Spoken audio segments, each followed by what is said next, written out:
എന്തൊക്കെയുണ്ട് ബീന ചേച്ചി? എന്താ ഈ റൗഡികളെ കാണുന്ന പോലെ ഞങ്ങളെ കണ്ട് പേടിക്കുന്നത്? നീളം കണ്ടാണോ കുള്ളമായിട്ടാണോ? അല്ല, ഞങ്ങളെ ശരീരത്തിൽ എണ്ണ തേച്ചിട്ടാണോ ഇങ്ങോട്ട് വന്നത്? അതോ വലിയ കൊമ്പം മീശ വെച്ചിട്ടുണ്ടോ? അല്ല, കയ്യിൽ ഗണ്ണോ അല്ലെങ്കിൽ കത്തി വല്ലതും വെച്ചിട്ടുണ്ടോ? ഇല്ലല്ലോ. പക്ഷേ നിനക്കിതൊന്നും പറ്റില്ലല്ലോ. ദാ കണ്ടില്ലേ, അവളുടെ കയ്യിൽ ഒരു ശൂലം കൊടുത്താലുണ്ടല്ലോ, നല്ല ഭദ്രകാളിയുടെ ലുക്കുണ്ടാവും. വിട്ടാ നമ്മളെ കൊണ്ട് കൊന്നേക്കും. കണ്ടിട്ടാണ് ഈ പേടി തോന്നുന്നു. ബീനെ, ശ്രദ്ധിച്ച് കേൾക്കണം. വീട്ടിൽ കയറി ഇങ്ങനെയൊക്കെ ചെയ്തത് റൗഡികളാണ്. ആര് ചോദിച്ചാലും ഇതല്ലാതെ വേറൊന്നും പറയാൻ പാടില്ല. അവര് കബോർഡിൽ നിന്ന് ചാവിയെടുത്ത് ബ്യൂറോ തുറന്നു. ഒന്നും കിട്ടാത്തതുകൊണ്ട് ആ തള്ളയെ വിരട്ടി. അവരെ കണ്ടപ്പോ പേടിച്ച് കരഞ്ഞുകൊണ്ട് മായാദേവിയും മോളും അങ്ങോട്ടും ഇങ്ങോട്ടും ഓടി. വീട്ടിൽ ഭയങ്കര കോലാഹലങ്ങൾ നടന്നു. അത്രയേ ഉള്ളൂ. പക്ഷെ ആരും അത് അത്ര വലിയ കാര്യമാക്കിയില്ല. കാരണം അനു ദിവസവും അങ്ങനെയല്ല ചെയ്യാറുള്ളത്. അതുകൊണ്ട് അത് ആരും കാര്യമാക്കാതെ അവരവരുടെ ജോലി ചെയ്തു. ഇത് വേണം നീ പറയാൻ. ഇതല്ലാതെ നിനക്ക് മറ്റൊന്നും അറിയില്ല. അതിനുശേഷം നീ അലറിക്കരഞ്ഞുകൊണ്ട് വീട്ടിൽ നിന്ന് പുറത്തിറങ്ങി. അപ്പോൾ ഒരു ബൈക്ക് വന്ന് നിന്നെ ഇടിച്ചു. പോലീസ് വന്നു. നിന്റെ ഇടപെടൽ കൊണ്ടാ മായാദേവി രക്ഷപ്പെട്ടത്.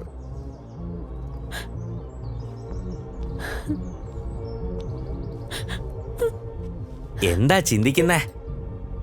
കണ്ടില്ലേ, ഇവളെ വല്ലാണ്ട് അങ്ങോട്ട് പേടിച്ചു പോയി.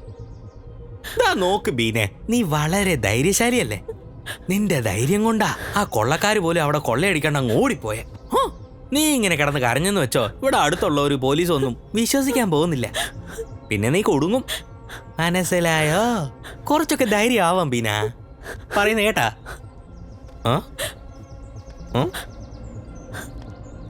20,000 ഉണ്ട്. ആദ്യത്തെ ഇൻസ്റ്റാൾമെന്റ്. തന്ന വാക്ക് പാലിക്കുന്നവനായി ഞാൻ. ബാക്കി 30,000 രൂപ നിന്റെ ജോലി പൂർത്തിയാക്കുമ്പോ ഞാൻ തരാം. എങ്ങാനും സത്യം തുറന്നു പറഞ്ഞാ പിന്നെ നീ തീർന്നു മോളെ. ആ പെണ്ണിനെ പോലെ നീ അങ്ങ് മുകളിലെത്തും. വളരെ സൂക്ഷിക്കണേ ബീന, എല്ലാം നിന്റെ കയ്യിലാ ഉള്ളേ. ശംഭോ മഹാദേവ, ഇനി തൊട്ടെല്ലാം ബീനയുടെ കയ്യില. എന്താവോ എന്തോ. ശംഭോ മഹാദേവ, നമ്മുടെ ബീനയ്ക്കൊന്നും ആവാതെ നോക്കിയോണേ.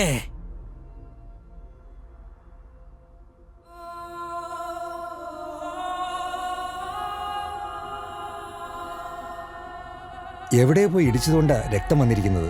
കയ്യോ കാലോ നെഞ്ചോ എവിടെയോ പോയി ശരിക്കും ഇടിച്ചിട്ടുണ്ട്. അതുകൊണ്ടാണ് ഈ കുട്ടിക്ക് മരണം സംഭവിച്ചത്.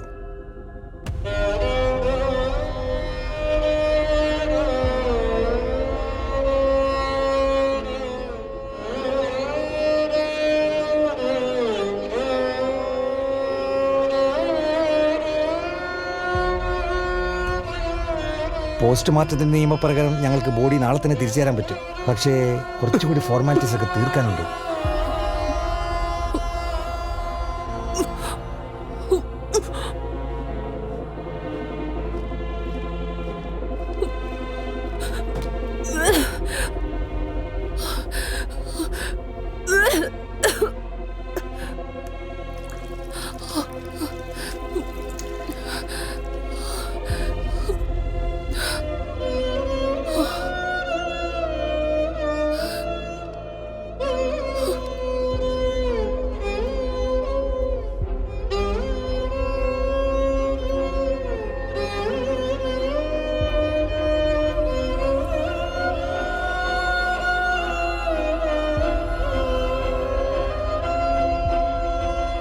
സിറ്റിയുടെ നടുക്കുള്ള ഒരു വീട്ടിൽ വെച്ചാണ് ഒരു പെൺകുട്ടി ഇന്ന് മൃഗീയമായി കൊല ചെയ്യപ്പെട്ടിരിക്കുന്നത്. പോസ്റ്റ്മോർട്ടം റിപ്പോർട്ടും വന്നിട്ടുണ്ട്. ഇപ്പോൾ നമ്മുടെ ചാനലിലെ ജേർണലിസ്റ്റ് അമിത് മുഖർജി അവിടെയാണ് ഉള്ളത്.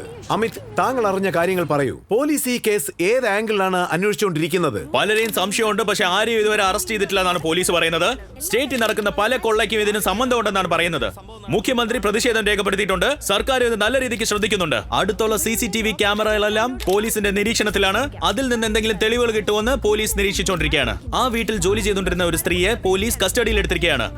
ആ സ്ത്രീയാണ് ഈ കേസിന്റെ പ്രധാന സാക്ഷി. ഞാൻ ബീന ചേച്ചിയെ വിളിച്ചത് ഏകദേശം ഒരു 12:30 മണിക്കായിരുന്നു. പക്ഷെ എനിക്ക് ആന്റിയോട് സംസാരിക്കാൻ പറ്റിയില്ല. പക്ഷെ അവരുടെ ഫോൺ ആ സമയത്ത് വേറെ ആരോ ഓൺ ചെയ്തിട്ടുണ്ടായിരുന്നു. എനിക്കവിടെ വേറെ ആരുടെയൊക്കെ ശബ്ദം കേൾക്കായിരുന്നു. അവിടെ വെച്ച് എനിക്ക് അനുന്റെ ശബ്ദം കേൾക്കാൻ പറ്റി. അവര് കുറെ നാളായിട്ട് നിങ്ങളുടെ വീട്ടിൽ ജോലി ചെയ്യുന്ന ആളല്ലേ? So what? അതിലൊന്നും ഒരു കാര്യമില്ല. ഉറപ്പായി നമുക്ക് അവളോട് സംസാരിക്കണം. പോലീസ് അത് അലോ ചെയ്യത്തില്ല. അവളോട് അന്വേഷിച്ചോണ്ടിരിക്കുക. ആയിക്കോട്ടെ, നമുക്കൊന്ന് ശ്രമിക്കാലോ. അവരുടെ കൺമുമ്പിൽ തന്നെ ഒരാൾ മരിച്ചുകൊണ്ടിരിക്കുമ്പോ അവരത് കണ്ടിട്ട് ചുമ്മാതിരിക്കോ? ഒരു മിനിറ്റ്, ഞാനൊന്ന് ഫോൺ ചെയ്ത് നോക്കട്ടെ.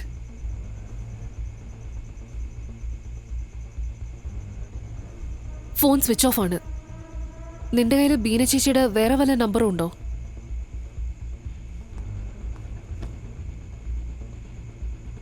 ഈ നമ്പർ ഒന്ന് ട്രൈ ചെയ്ത് നോക്ക്. ഹലോ, അവിടെ ബീനയുണ്ടോ? ഇപ്പൊ എവിടെ ഉണ്ട്? അഡ്രസ് അറിയാവോ? ബീന ചേച്ചി നാട്ടിലേക്ക് പോയിന്നാ പറയുന്നത്. ക്യാനിങ്. ഇതാ ഒരു വണ്ടി കംപ്ലൈന്റ് ഉണ്ട്. എല്ലാവരും നിങ്ങളെ ഭയങ്കരമായി ചീത്ത പറയുന്നുണ്ട്. സാഹചര്യം മോശമായിക്കൊണ്ടിരിക്കുക. ഒരുപാട് മെയിൽ വരുന്നുണ്ട് ഇങ്ങനെ. ഇത് വോട്ടേഴ്സിന്റെ ഇടയിൽ ഇച്ചിരി പ്രശ്നം ഉണ്ടാവും, മനസ്സിലായോ? ഇങ്ങോട്ട് നോക്ക്, ഫ്ലോട്ടേഴ്സ് എന്ന് പറയുന്നത് നമ്മുടെ റെപ്യൂട്ടേഷനാ. യവന്മാരൊന്നും നമുക്ക് പ്രധാനമല്ല. നിങ്ങൾ എന്തെങ്കിലും ഒരു തീരുമാനം എടുത്തേ മതിയാവൂ. ഞാൻ ആ പരദേശിയോടെ പല പ്രാവശ്യം പറഞ്ഞതാ ആ കോച്ചിനെ എങ്ങനെയെങ്കിലും നാട് കടത്തണമെന്ന്. അയാളത് കേട്ടില്ലല്ലോ. ചേട്ടാ മെമ്പറിനെ എടുത്ത് ചവിട്ടോടയിലിട്. ഫ്ലോട്ടേഴ്സിൽ മെമ്പർഷിപ്പ് വാങ്ങിക്കാൻ വേണ്ടി ആയിരക്കണക്കിന് പേര് വെയിറ്റിംഗിൽ നിൽക്കുക. മനസ്സിലായോ നിനക്ക്? അവനെ ആദ്യം അവിടുന്ന് ജോലി എന്ന് പറഞ്ഞു വിടണം. അവൻ അവിടെ ഉള്ളിടത്തോളം കാലം പ്രശ്നങ്ങൾ ഒരിക്കലും തീരത്തില്ല. എന്താ, ശരിയല്ലേ? ഇനിയിപ്പോ ചെയ്യേണ്ടത് എന്താ? നോട്ടീസ് അടിച്ച് ഒട്ടിക്കാം. വേറെ ഒന്നും ചെയ്യാൻ പറ്റത്തില്ല. Floaters swimming workshop. ഇന്ത്യയിലുള്ള ഫേമസ് സ്വിമ്മറിന്റെ പേര് അങ്ങോട്ടിട്ട്. ഇതാ നോക്ക് ആകാശ്, ഇപ്പൊ ആ കേസ് വളരെ ക്രിട്ടിക്കൽ ആയിരിക്കുക. ജനങ്ങൾ പോലീസിനോട് ചോദ്യം ചോദിക്കാൻ തുടങ്ങി. അതുമാത്രമല്ല, കരുണ സിംഗിനെ ഒരിക്കലും നമുക്ക് വിശ്വസിക്കാൻ പറ്റത്തില്ല. പിന്നെ ആ പണക്കാരൻ ഗോപേഷിന്റെ കൂടെ അടിയുണ്ടാക്കാൻ എന്നെ കിട്ടത്തില്ല. ഇപ്പൊ അയന്റെ എല്ലാ ജോലിയും നമ്മൾ ക്ലോസ് ചെയ്യണം. ഇപ്പൊ അവൻ പരിക്ക് പറ്റിയ പാമ്പിനെ പോലെ നമ്മളെ കൊത്താൻ വേണ്ടി കാത്തിരിക്കുക. അതിനു മുമ്പ് അവന്റെ പല്ലങ്ങ് പിഴുതെറിയണ്ടേ? എന്തുപറ്റി? എന്താ അമ്മ, എന്താന്ന്? Excuse me. Excuse me. പറയൂ. ഞാൻ ICU ബെഡ് നമ്പർ 4-ലെ പേഷ്യന്റിന്റെ മകനാ. പേഷ്യന്റിന്റെ പേര് മായറായി. അവരെന്തിനാ ICU ജനറൽ വാർഡിലേക്ക് മാറ്റിയത്? അത് എനിക്ക് പറയാൻ പറ്റില്ല. അത് ഡോക്ടറുടെ നിർദ്ദേശമാണ്. എന്തെങ്കിലും അറിയണമെന്നുണ്ടെങ്കിൽ റിസപ്ഷനിൽ പോയി ചോദിച്ചാൽ മതി. നീ വിഷമിക്കല്ലേ, വാ നമുക്ക് റിസപ്ഷനിൽ ചോദിക്കാം. Excuse me. Excuse me. ക്യൂവിൽ വാടോ. ആൾക്കാർ നിൽക്കുന്നത് ഇയാൾ കണ്ടില്ലേ? നിങ്ങളെന്താ കളിക്കുവാണോ? എന്റെ അമ്മയുടെ അവസ്ഥ വളരെ ക്രിട്ടിക്കലാ. എന്തിനാണ് അവർ ICU ജനറൽ വാർഡിലേക്ക് മാറ്റിയത്? ആര് പറഞ്ഞിട്ട് അങ്ങനെ ചെയ്തോ? ഇതൊരു ഹോസ്പിറ്റലാണ്. ഇവിടെ ബഹളം വെക്കാൻ പാടില്ല. I am just calm down. ഇത് ഹോസ്പിറ്റലാണ്. ഒന്ന് മനസ്സിലാക്കുക. ഉത്തരവാദിത്വം. ഞാനിനി എന്ത് ചെയ്യണതാ? Security security. ഈ അമ്മയുടെ ജീവന് വേണ്ടി പോരാടുന്ന സമാധാനമായിട്ടിരിക്കുകയാണോ? എന്തിനാ